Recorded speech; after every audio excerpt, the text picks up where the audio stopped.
ඉතින් සුබ සන්ධ්‍යාවක් හැමෝටම. ඉතින් ඔයාලා දන්නවා මේ වෙනකොට ශ්‍රී ලංකාව මුහුණ දීලා තියෙන ආපදා තත්ත්වය. ඉතින් මේ වෙනුවෙන් ගුලස්සිංහල ඒ වගේම කැටේපොළ ආදී නගරයන් විශාල වශයෙන් ගම් වතුරට පත් වෙලා තියෙනවා. ඉතින් මේ විපතටපත් වූ ජනතාවට අපි හෙට දහවල් කෑම පාර්සල් සහ වතුර බෝතල් අරගෙන යන්න සූදානම් කරගෙන තිබෙනවා. ඉතින් අද අපි රෑ 7 ඉඳලා කිඳෙල්පිටිය ජගද්දලා පන්සලේ තමයි මේ කටයුතු සංවිධානය වෙන්නේ. ඉතින් ඔයාලටත් පුළුවන් විදිහේ ආධාරයක් ජගද්දලා පන්සලට ගෙනත් දෙන්න කිඳෙල්පිටිය.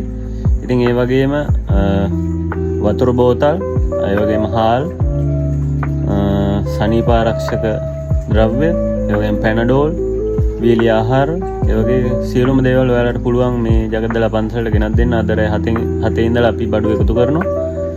ඉතින් මේ වීඩියෝ එක හැමෝටම වෙන ෂෙයා කරන්න. ඉතින් අපි හෙට බලාපොරොත්තු වෙනවා කැටේපොළ සහ බුලත්සිංහලට මේ බඩු රැගෙන යාමට. ඉතින් පුළුවන් හැමෝම එකතු වෙන්න මේ අසරණ මිනිසුන් වෙනුවෙන් උපකාරයක් කරන්න. ඉතින් අපි හම්බෙමු අද රෑ 7ට ජගද්දලා පන්සලේදී සියලුම බඩු එකතු කරගන්න අපි සූදානම් වෙලා සිටිනවා.